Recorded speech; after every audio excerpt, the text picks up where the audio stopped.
자, 우리가 오늘 함께 처음 시작하며 같이 이야기 나눠볼 강연 주제는 바로 이겁니다. 연애를 망치는 관계 중독.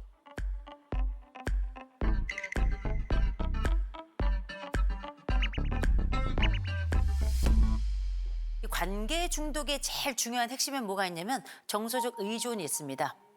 그 안쪽에 들어가서 그로부터 헤어나올 수 없다. 또 하나, 감정 집착이 있어요. 이 사람으로부터 나는 떨어질 수 없어. 떨어지는 순간 내 안에는 불안이 엄습해. 그래서 관계 중독은 폭력성하고도 굉장히 연결돼 있다. 그래서 우리가 흔히 말하는 데이트 폭력 있죠. 이런 것들은 대개 관계 중독으로부터 비롯되는 경우들도 상당히 있다라고 먼저 좀 말씀을 드립니다. 근데 우리가 생각해 보면 관계 중독이 좀 뭔지 알면 조금 더 수월하겠죠. 근데 제가 그래서 여러분들께 좀 여쭤보겠습니다. 혹시 나는 사랑을 좀 해봤다. 사랑해봤다? 여기는 뭐 사랑 사막이에요? 사랑 사막. 근데 여러분 사막에서도 전갈도 사랑합니다. 심지어 선인장도 사랑을 해요. 인간도 다 사랑하죠. 근데 이 사랑 중엔 우리가 알고 있는 첫사랑, 우리가 알고 있는 끝사랑 말고도 가짜 사랑도 있고 진짜 사랑도 있죠. 우리가 알고 있는 진짜 사랑이야말로 우리가 꿈꾸는 사랑일 거고 대신 가짜 사랑을 우리가 상대적으로 관계 중독이다 이렇게 이해하시면 훨씬 더 좋을 것 같아요. 그러면 어떤 게 가짜 사랑이냐. 가짜 사랑의 핵심은 딱 하나입니다. 그 사랑 속에 나는 빠져 있다는 거예요. 그 사람만 존재해. 나는 그 사람과의 관계 속에 늘 부차적이거나 혹은 나타나지 않는 존재로. 사무적인 게 아니라 이 사람을 위한 사랑. 서로의 사랑 속에 나의 그림자조차 잘 나타나지 않는. 그러면 가짜 사랑이 실제 관계 중독으로 나타날 땐 어떤 유형이 있는가? 크게 한 세 가지 유형이 있습니다. 첫 번째, 해죽형이 있어요. 헤어지면 죽어요. 해죽형. 두 번째, 돈의 살. 도와줘야 내가 살아요. 그 사람 도와줘야 내가 산다니까요. 돈의 살형이 있고요. 세 번째, 사모살. 사랑 없인 난 못 살아요. 이런 세 가지 형태가 있는데 첫 번째 있는 헤어지면 죽어요. 해죽형이라고 말씀드렸죠. 이건 일명 우리가 많이 말하는 불안의 착입니다. 이 사람이 떠날까 봐 쩔쩔매요. 이 사람이 떠나지만 않는다면 난 뭐든지 할 수 있어. 이 사람이 떠나면 나는 아무것도 아닌 존재가 돼. 그래서 이 사람이 존재해야지만 내가 존재하기 때문에 버림에 대한 얘기가 한마디만 나와도 어떻게든 매달립니다. 이게 바로 헤어지면 죽어요 형이에요. 제가 좋아하는 영화가 있습니다. 혐오스러운 마츠코의 일생이라고 하는 영화가 있는데요. 일본 영화예요. 주인공은 마츠코입니다. 이 마츠코는 동거를 시작하죠. 이 남자가 동거를 시작하자마자 때리기 시작합니다. 그런데 매번 마츠코는 그 남자가 오기를 기다려요. 어머. 그러나 돌아와서 조금만 못마땅한 게 있으면 이 남자는 다시 폭력을 행사하죠. 이때 마츠코가 했던 얘기가 있습니다. 맞아도 괜찮아. 버려지는 것보단 나아. 우리가 이 헤어지면 죽어요 형이라고 하는 것이 병리적인 관계 속으로 이미 들어가 버리는 거죠. 그럼 이 사랑은 진짜 사랑일까? 아니라는 거죠. 두 번째 유형이 있습니다. 내가 그 사람을 도와야 나도 산다라고 하는 유형이 있어요. 약간의 구원자, 메시아 증후군 같은 게 있다고 봐야 되겠죠. 이런 사람들은 몇 가지 특징이 있습니다. 이 사람을 돕기 위해서 뭐든지 해요. 거짓말도 불사해요. 내 모든 재력이 바닥나도 상관없어요. 그래서 우리는 중독자와 살게 되는 거예요. 이런 사례가 있었어요. 아내가 아주 심각한 알코올 중독이에요. 지각과 결근이 속출하는 거예요. 이 여인이 30대 후반인데 남자는 40대 초반이에요. 아내의 회사에 전화를 해. 여보세요? 부장님, 제 아내가 몸이 아파서 오늘 출근을 못합니다. 그리고 심지어 이 말고도 굉장히 많은 거짓말로 이 아내의 결근과 혹은 조퇴 이런 것들을 다 이 남자가 전담해주고 있어요. 이게 과연 건강한 관계일까요? 절대 아니죠. 이런 모든 사람들이 가지고 있는 아주 놀라운 특징 중에 하나는 뭐냐? 통제 환상이라는 게 있습니다. 내가 이 사람을 이렇게 도와주면 이 사람은 반드시 괜찮아질 것이다. 이거는 망상입니다. 절대 그 사람은 좋아질 수가 없어요. 누가 누구를 구해요? 그렇죠. 맞아요.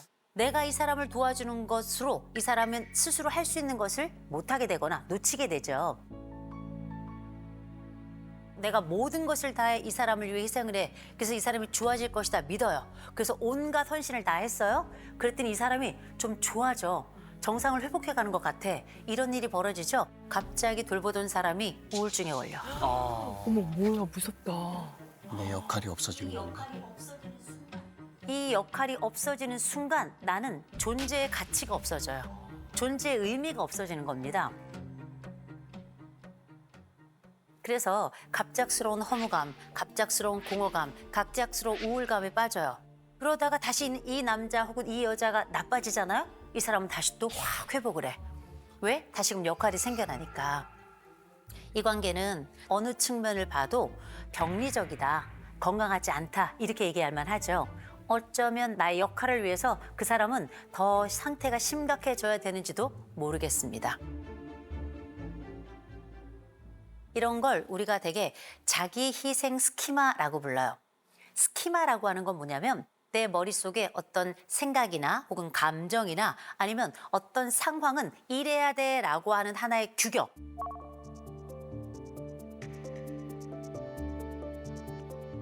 그래서 이 규격과 틀 안에서 우리는 생각해요. 그래서 이를테면 이런 거죠. 강아지가 예쁘다 생각하는 분들은 다른 강아지도 선뜻 만져요. 고양이가 무서워하는 사람은 다른 고양이도 절대 만지지 않습니다. 스키마가 있어서예요. 내 머릿속에 강아지는 귀여운, 안전한, 고양이는 무서운, 두려운 이런 구조가 딱 짜있기 때문에 그 구조에 맞춰서 우리는 생각하고 행동하고 말하는 거거든요. 자, 제가 이야기 하나 해드릴게요. 너무 예쁜 분이 상담을 왔어요. 이 여인 옆에 한 남자가 같이 들어왔습니다. 이 남자는 이 여인보다 키도 작아. 인물도 없고요. 배도 불룩 나왔어요. 이 여인이 이 남자랑 동거를 하고 있거든요. 어떻게 살아가고 있냐면 이 남자가 맨날 때려요. 때리는 것도 때리는 거지만 이 여자가 이제 유튜브도 하고 해가지고 돈을 벌어와요. 돈을 벌어오면 이 번 돈으로 이 남자가 놀고 먹어요. 이 여인이 예쁘잖아요. 세련됐잖아요. 정말 성놀이개처럼 성관계를 해요. 그럼 우리 같으면 어떻게 해? 나는 도망가잖아요. 도망가야죠. 우리 같으면 그렇게 살 수 없잖아요. 근데 이 여인이 뭐라 그런 줄 아세요? 이런 남자 없대요. 왜? 이런 남자 없대요. 응? 자기와 살아주는 이런 남자 없다는 거예요. 납득이 안 돼요. 가스라이트겠나 보다. 그러니까. 그 얘기 딱 끝나자마자 이 남자가 저를 딱 쳐다보면서 이 여자 보세요. 나니까 사는 거예요. 어머머머머머. 이 여자 봐요. 이 형편없는 여자 보세요. 이 여자 어떤 여자인 줄 아세요? 지 손 하나 제대로 깨끗이 못 닦는 여자예요. 이게 무슨 말씀인가 했어요. 그랬더니 이 남자가 이 여자가 손을 씻고 오잖아요. 검사를 해. 다른 거 검사 안 해. 딱 손만 검사해요. 깨끗이 씻었나 안 씻었나. 여인이 33살이에요. 이 남자가 이 여자를 나무래. 더럽다. 지저분하다. 형편없다. 그리고 나서 경우에 따라서 폭력이 발생하기도 해요. 아니 왜 살아? 이런 남자랑 왜 살아? 어이가 없죠. 이 여인은 성장하면서 무슨 일이 있었냐면 이 엄마가 이 딸을 정말 쥐잡듯이 했어요. 제가 깜짝 놀랐던 게 뭐냐면 그 엄마가 이 딸 손을 검사했어요. 너무 놀랍죠? 그리고 이 남자가 손 검사를 한 거야. 아무것도 없는 이 양아치 같은 남자가. 그러면서 어떻게 나의 성장의 스키마, 엄격하고 나를 함부로 대한 엄마가 싫기도 했지만 나는 이미 그 구조 속에 살면서 익숙했기 때문에 다시금 이 여자는 고향을 찾아온 거예요. 그렇게 그 관계의 반복이 이 남자와의 관계의 반복으로 이어지고 있죠. 진짜 무섭다. 와, 진짜 무섭다. 자기 희생 스키마가 있는 사람은 다른 사람을 돌보느라 내 모든 것들을 다 희생하더라도 이 사람만 살리면 되는 거예요. 심지어 내 몸이 다 문드러져도 상관없어요. 내 돈이 다 날아가도 상관없어요. 그 사랑을 위해서 나는 모든 걸 불사를 수 있어요. 와. 이렇게 이야기하는 거거든요. 이건 사랑이 아니죠. 그 모든 순간에 내가 없으면 그건 사랑이 아닙니다. 기억하셔야 돼요. 세 번째로 좀 말씀을 드리자면 네. 이런 유형이 좀 많아서 사랑 없이는 난 못 살아요. 형. 그렇죠. 우리가 사랑이 없으면 어떨까? 내가 사랑받지 못하면 어떨까? 예를 들어서 두 분 결혼하셨잖아요. 네네, 네. 근데 사람마다 네. 불안할 때가 있잖아요. 있죠. 두 분은 불안을 어떻게 처리하세요? 이거는 충분히 내가 겪을 수 있어라고 생각하고 난 다음에 그 다음에 잊어버려요. 그 다음에 아무 생각 없이 그냥 딴 영화를 본다던가 뇌를 비운다 그럴까? 뭐 그렇게 약간 좀 이겨내는 것 같아요. 근데 그렇게 심하게 불안증이 심한 스타일은 아닌 것 같아요. 저는 약간 좀 무디 스타일이지. 어떠세요? 요새 제가 극복하는 방법 중에는 이제 책 같은 거 보잖아요. 그래, 사실 이런 정도의 좌절과 불안은 나를 성장시키는 거야. 무너뜨릴 수 없어. 성장시키는 거야. 그런 거를 이제 자꾸 되뇌이면서 그래, 뭐 별거 아닐 거야. 뭐 이렇게 하고 넘어가려고 할수 노력하고 있다. 있어요. 예. 아니 호전 쌤은 네. 어때요? 약간 불안함이 좀 있으신가요? 어떻게 이겨내세요? 그러게. 전 그냥 먹어요. 아니 어제도 라면을 2개나 먹었대. 저는 뭐 이렇게 좀 먹고 불안할 때 혹은 불편할 때 슬플 때 가는 카페가 있어요. 그 카페에 가서는 꼭 와플을 먹어요. 어쨌든 계속 먹어요. 이런 위로 장소하고 위로 음식 같은 걸 저는 잘 쓰는 형이라. 근데 어떤 사람들은 불안하면 바람을 피워요. 어떤 사람은 불안하면 섹스를 해요. 어떤 사람은 불안하죠? 그럼 나가서 원나잇을 해요. 결혼한 상태인데. 이런 불안한 줄타기를 왜 하는가? 더 큰 통증은 작은 통증을 잠재워요. 더 큰 스트레스는 작은 스트레스를 잠재워요. 너와 나 사이의 관계의 위기의 스트레스는 내가 하는 외도의 스트레스를 통해서 잠들어요. 근데 이런 그 섹스 중독이 생각보다 되게 많습니다. 한 직장인은 어느 정도냐면 하루에 3번에서 4번을 해요. 하루에? 이게 어떻게 가능하냐? 아침에 딱 출근을 하잖아요. 점심에 이제 귀청소방 같은 데 가요. 야, 이 사람은 영업사원이에요. 오후 시간에 거의 한 4시에서 5시 정도 되죠? 그럴 때 노래방을 살짝 들려요. 와. 그리고 나서 저녁이 되면 애인을 만나요. 어머. 애인을 만나서 애인도 있어? 애정을 또 나누어요. 이런 방식으로 해서 하루에 평균 3번에서 4번을 해요. 이게 정상적입니까? 몸의 반응도 비정상적이고 관계의 반응도 비정상적이죠. 어머 어떻게 그러지? 근데 보세요. 그렇게 하지 않고는 견딜 수가 없는 거예요. 그래서 왜 이렇게 외도를 하는데 왜 이렇게 다른 데 나가서 엉뚱한 사람들 만나고 그래? 그럼 뭐라는 줄 아세요? 이 섹스는 도구야. 내 마음은 네 거야. 마음은 항상 난 너한테 있다니까 이게 그냥 도구야. 이런 얘기 하거든요. 그러나 도구가 아니고요. 잦은 외도는 병이에요. 관계 중독입니다. 정확하게. 제가 그러면 우리 관계 중독과 관련해서 간단한 체크리스트 우리도 한번 해볼까요? 네 한번 해보고 싶어요. 그죠?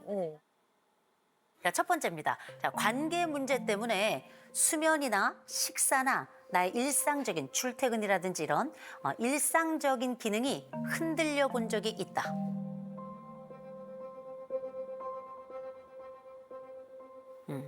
두 번째, 같은 패턴의 집착. 내가 이 사람 만나서도 똑같이 그렇게 되더니 또 다른 사람 만났는데 또 그래.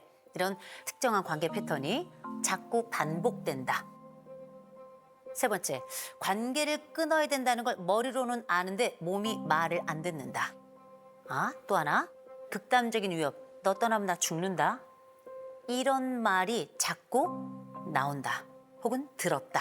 마지막, 상대가 분명히 폭력적이고 착취적인데 그래도 그 사람이 나를 사랑하잖아.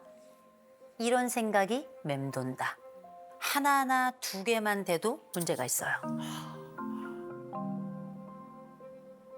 그런데 이게 3개가 넘어갔다? 전 잊지 마시고 반드시 상담 받아보시라.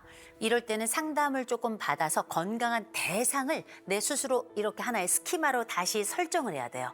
그리고 누군가를 새롭게 만나는 동안에도 이게 나쁜 관계로 흘러가지 않도록 상담자의 도움을 받으면서 조율을 받으며 그렇게 사랑을 시작하면 훨씬 더 안정적일 겁니다.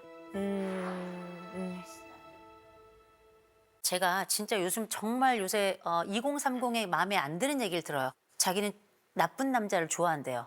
미친 거예요. 나도 그랬어 20살 때. 제정신이 맞아. 아니에요. 맞아 구원해줄 수 있을 것 같아. 나쁜 남자? 어떻게 당해봐야 알겠어? 아무것도 남는 것 없이 버려져야 그렇게 인생이 소진돼야 그제서야 정신 차릴래요? 그거 왜 그런 줄 아세요? 한 번도 건강한 사람을 찾는 방법을 배워본 적이 없어서 그래요. 맞아.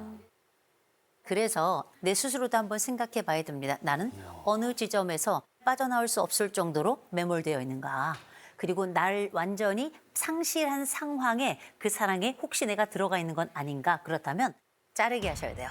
자르기. 이 사랑이 진짜가 아니다고 생각이 드죠? 자르기 시작하셔야 됩니다. 우리가 사랑하면서 관계 중독에서 멀어지고 동시에 나를 보호하면서 참된 사랑을 시작하는 바로 그 지름길이 되지 않을까 싶습니다.